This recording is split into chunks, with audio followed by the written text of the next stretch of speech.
Hello everyone, welcome back to the channel. तो आज के सिविल इंजीनियरिंग कॉन्सेप्ट में हमारा आज का टॉपिक है ट्रांजिशन कर्व। तो अगर हम ट्रांजिशन कर्व की बात करते हैं तो बेसिकली ट्रांजिशन कर्व क्या है, इस डायग्राम से समझते हैं कि अगर हम एक स्ट्रेट रोड पे मूव कर रहे हैं, अगर हम एक स्ट्रेट रोड पे मूव कर रहे हैं और सडन हमारे सामने एक हॉरिजॉन्टल कर्व आ गया, अगर हमारे सामने एक सर्कुलर कर्व आ जाता है तो क्या होगा कि आपकी स्टीयरिंग, सपोज आप कार ड्राइव कर रहे हो, जब कार ड्राइव कर रहे हो तो यहाँ पे स्ट्रेट रोड पे मूव कर रहे हो और सडन आपके सामने सर्कुलर कर्व आ गया, तो अब आपको क्या होगा कि आपको एक सडन जर्क फीलिंग आएगी। क्यों? क्योंकि अब यहाँ पर तो रेडियस हमारी इनफिनाइट थी। यहाँ क्या होती है, रेडियस हमारी इनफिनाइट होती है और ये सर्कुलर कर्व पे हमारी कुछ रेडियस है।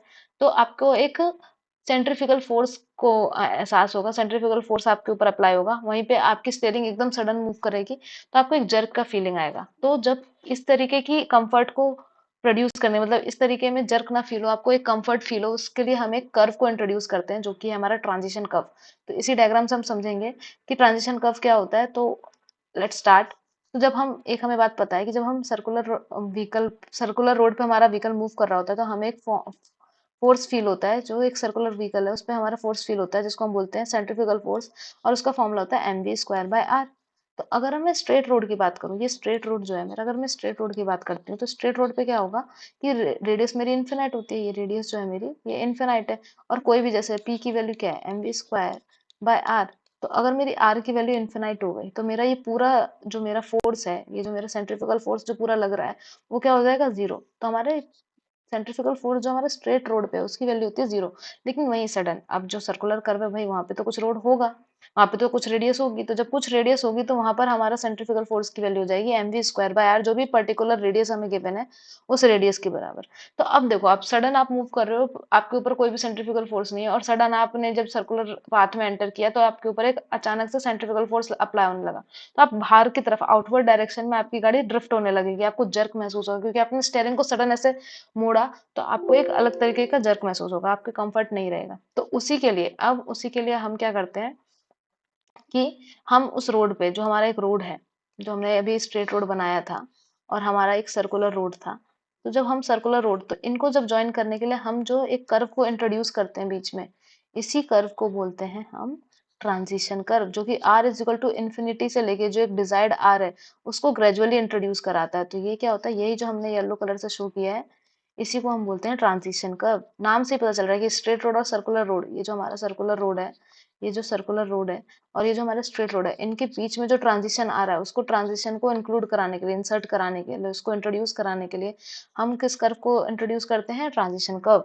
जो कि r is equal to infinity से लेके एक डिजायर्ड r की तरफ हमारे इस कर्व को लेके जाता है। तो ये डायग्राम हमने देख लिया, लेकिन अगर हम ट्रांजिशन कर्व की डेफिनेशन लिखना चाहें तो किस तरीके से हम पॉइंट्स को लिखेंगे, तो हम ट्रांजिशन कर्व की अगर डेफिनेशन लिखना चाहें, so transition curve is a curve which is provided क्यों प्रोवाइड करते हैं, टू चेंज। अभी हमने देखा कि स्ट्रेट लाइन से सर्कुलर कर्व में चेंज करा रहे हैं, तो चेंज द हॉरिजॉन्टल, जो हमारा हॉरिजॉन्टल अलाइनमेंट है, horizontal alignment, to change the horizontal alignment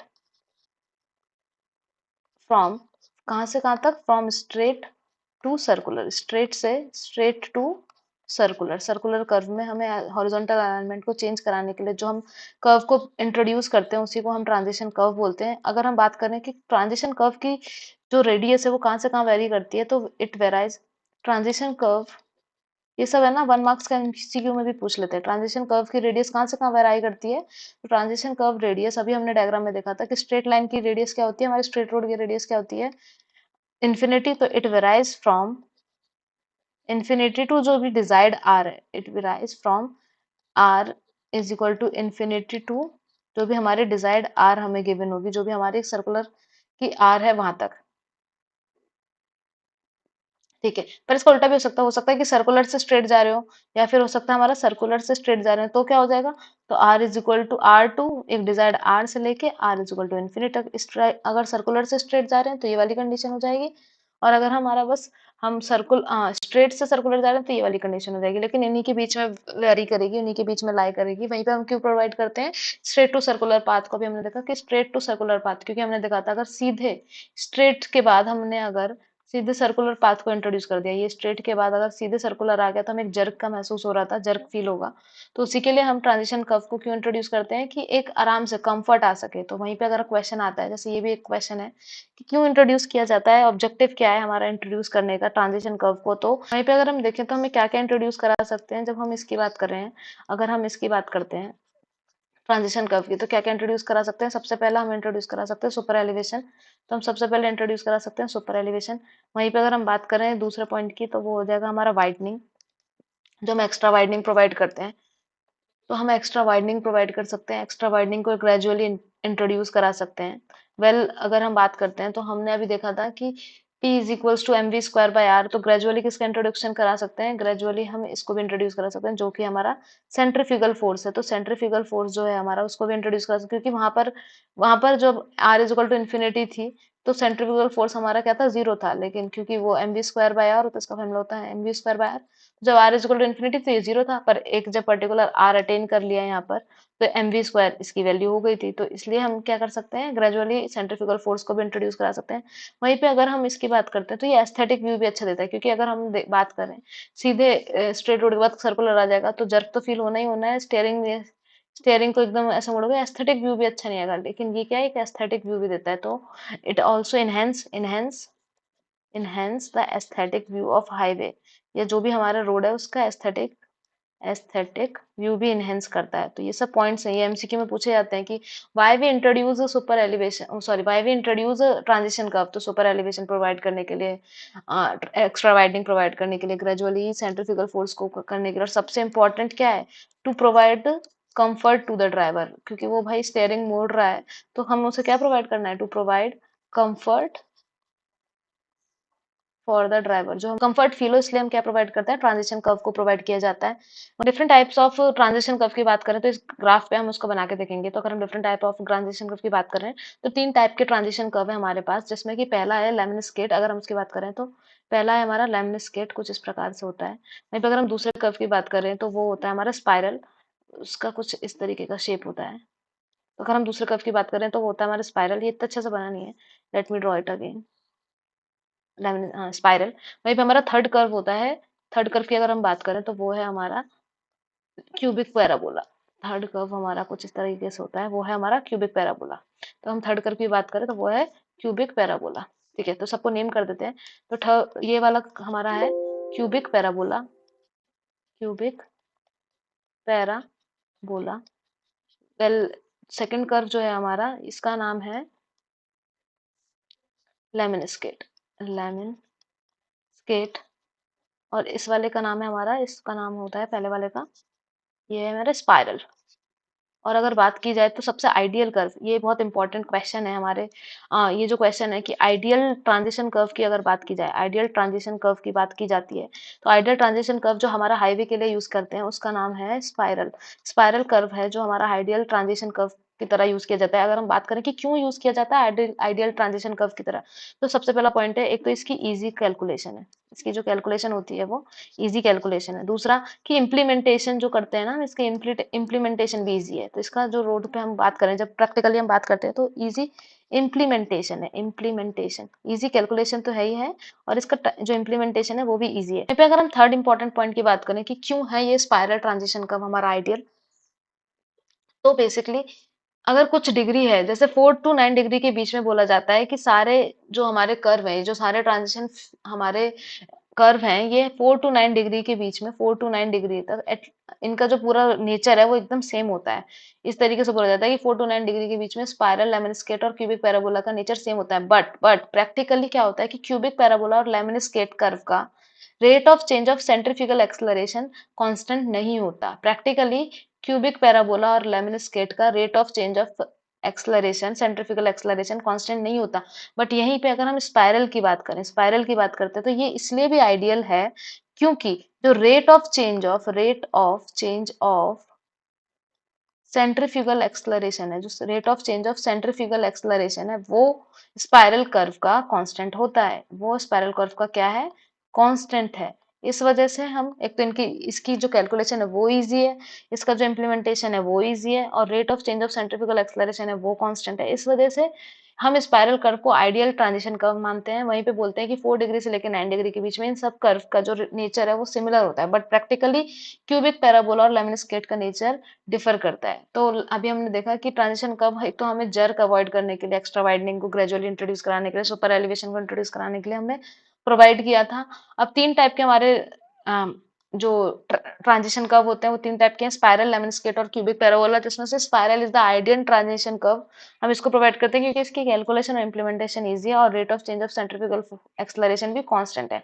वहीं पे अगर हम बात करते हैं कि किस तरीके से ट्रांजिशन कर्व की लेंथ को देखा जाता है, बहुत इंपॉर्टेंट, एमसीक्यू में भी पूछा जाता है और इस पे क्वेश्चन भी आता है अच्छा खासा, मेंस में या गेट के एग्जाम में सब में आता है इसका क्वेश्चन, इसका न्यूमेरिकल सॉल्व करने के लिए। क्राइटेरिया है हमारे इसको मेजर करने के लिए। तो सबसे पहला क्राइटेरिया क्या है, बाय, जो अभी हमने देखा था, by rate of change of centrifugal acceleration, by rate of change of centrifugal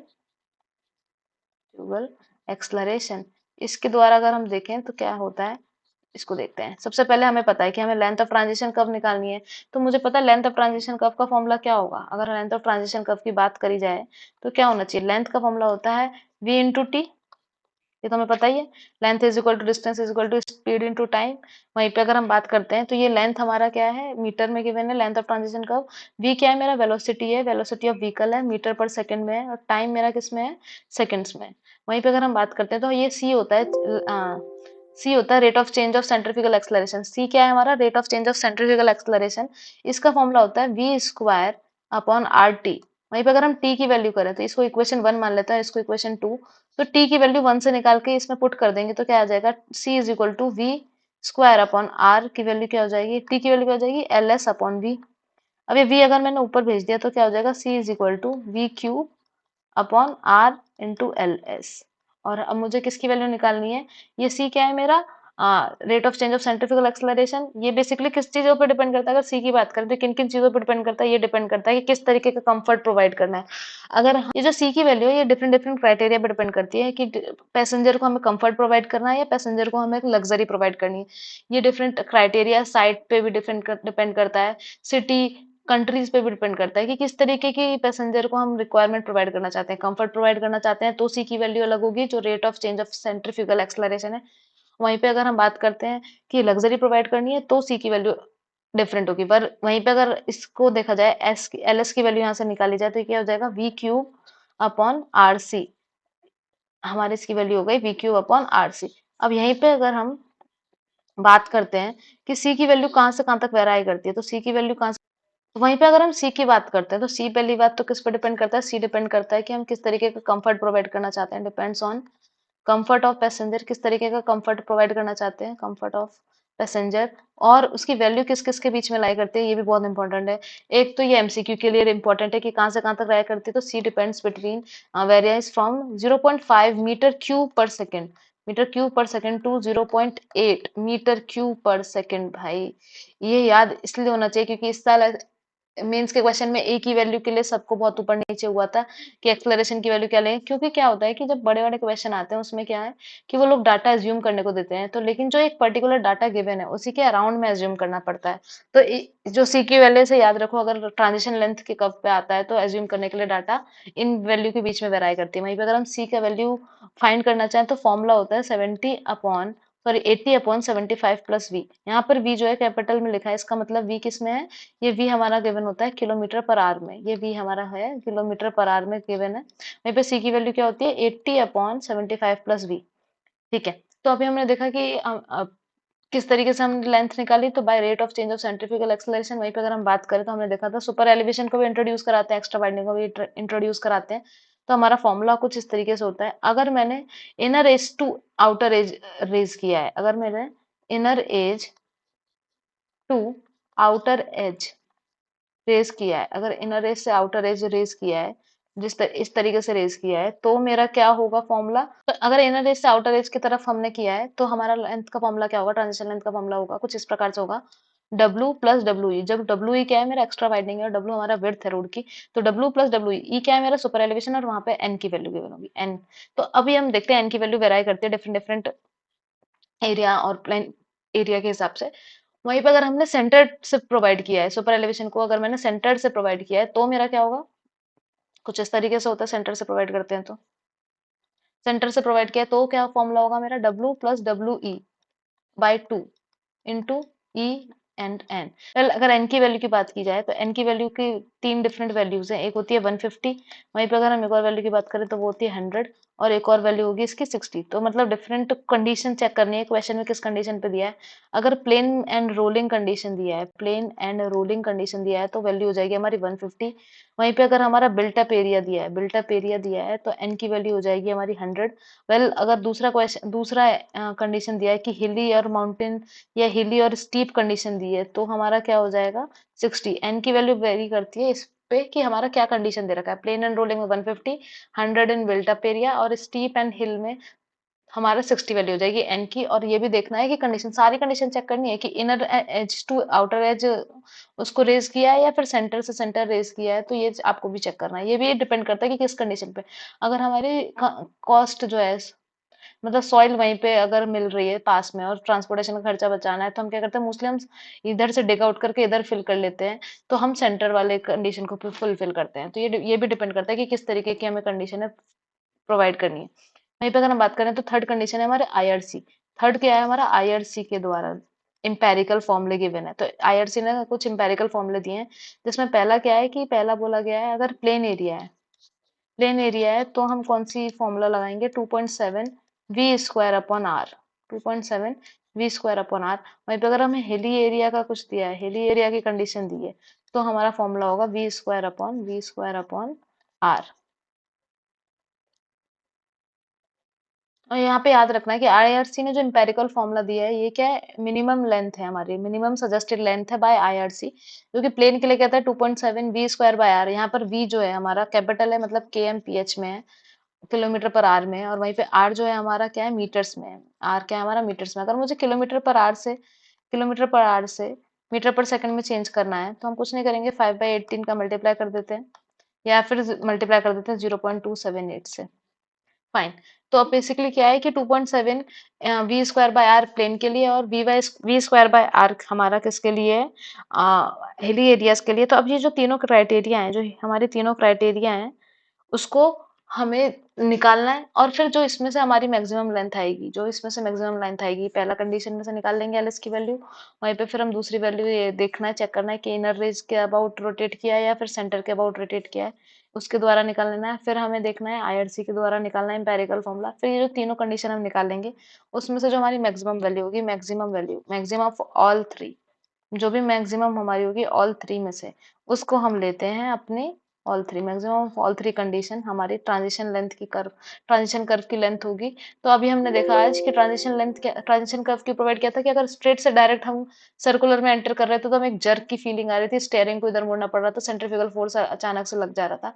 तो उस वजह से हमने एक ट्रांजिशन कर्व को इंट्रोड्यूस कराया है कि उसकी रेडियस कहाँ से कहाँ वेराई करेगी, इन्फिनिटी से आर की तरफ वेराई करेगी। वहीं पे हम ये प्रोवाइड क्यों करते थे, क्योंकि हमें बहुत सारी चीजों का फायदा हो रहा था, जो कि सुपर एलिवेशन को इंट्रोड्यूस करा सकता था, एक्स्ट्रा वाइडनिंग को, सेंट्रीफ्यूगल फोर्स को इंट्रोड्यूस करा सकता था, देखने में भी बहुत अच्छा लग रहा था और ड्राइवर को कंफर्ट भी मिलता था। तो अब हमने तीन टाइप के देखे कि क्यूबिक पैराबोला, लेमनस्केट और स्पाइरल। स्पाइरल सबसे आइडियल कर्व था। वहीं पे हमारे फॉर्मूला निकालने का तीन है। अब इस पे हम क्वेश्चन भी करेंगे। हमने देखा कि ट्रांजिशन कर्व का फॉर्मूला निकालने के तीन वे हैं। एक तो rate of change of centrifugal acceleration, तो उस पे सी की वैल्यू किस किस पे डिपेंड करती है। एक तो कंफर्ट ऑफ पैसेंजर, किस तरह का कंफर्ट देना चाहते हैं, लग्जरियस कंफर्ट मिलना चाहता है। और सी की वैल्यू का फॉर्मूला भी होता है, जो कि ये है कि 80/75 प्लस वी। जहां भी कैपिटल वी यूज होगा मोस्टली वो किलोमीटर पर आवर के लिए होता है, स्मॉल वी जो होता है हमारा वो मीटर पर सेकंड को शो करता है। वहीं पे इनर एज और आउटर एज है, या सेंटर एज है, या फिर इंपेरिकल फॉर्मूला यूज करना है। इस तरीके से हम सारे ट्रांजिशन कर्व की लेंथ को निकाल लेंगे और फिर हम उसे सॉल्व कर लेंगे। So thank you for watching the lecture. Thank you so much, and like and subscribe the channel. Thank you so much for giving your time.